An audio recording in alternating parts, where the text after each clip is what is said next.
പത്മ പുരസ്കാരങ്ങൾ ഇന്ന് പ്രഖ്യാപിച്ചു.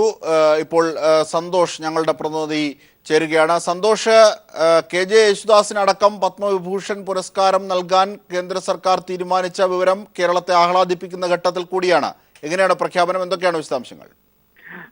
ജിംഷാദ്, അല്പസമയം മുമ്പാണ് പത്മ പുരസ്കാരങ്ങൾ കേന്ദ്ര സർക്കാർ ഔദ്യോഗികമായി പ്രഖ്യാപിച്ചത്. പ്രതീക്ഷിച്ചതുപോലെ തന്നെ രാജ്യത്തെ രണ്ടാമത്തെ പരമോന്നത പുരസ്കാരമായ പത്മവിഭൂഷൺ ഡോക്ടർ കെ.ജെ. യേശുദാസിന് കേരളത്തിൽ നിന്ന് ലഭിച്ചിരിക്കുന്നു. അദ്ദേഹത്തോടൊപ്പം തന്നെ രാഷ്ട്രീയ നേതാവായ ശരത് പവാർ, മുരളി മനോഹർ ജോഷി തുടങ്ങിയവരടക്കം 7 പേർക്കും പുരസ്കാരങ്ങളുണ്ട്. അന്തരിച്ച മുൻ ലോക്സഭാ സ്പീക്കർ പി.എ. സാക്മയ്ക്കും പത്മവിഭൂഷൺ ഇത്തവണ കേന്ദ്ര സർക്കാർ നൽകി ആദരിച്ചിരിക്കുന്നു. പത്മഭൂഷൺ പുരസ്കാരങ്ങളിൽ കേരളത്തിൽ നിന്ന് ആർക്കുമില്ല. പത്മശ്രീ കേരളത്തിൽ നിന്നും 5 പേർക്ക് ലഭിച്ചിരിക്കുന്നു.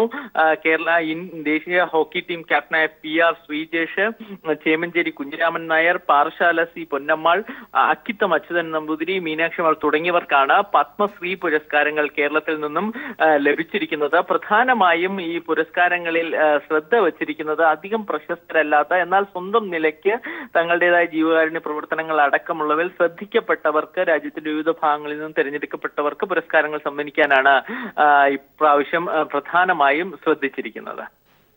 തീർച്ചയായും സന്തോഷ് സർലിംഗ് ആണ് വിവരങ്ങൾ നൽകിയത്. കെ.ജെ. യേശുദാസ് അടക്കമുള്ളവർക്ക് പത്മ അവാർഡുകൾ പുരസ്കാരം പ്രഖ്യാപിച്ചു ഔദ്യോഗികമായി. ഇതിന്റെ വിവരങ്ങളാണ് സന്തോഷ് സർലിംഗ് നൽകിയത്.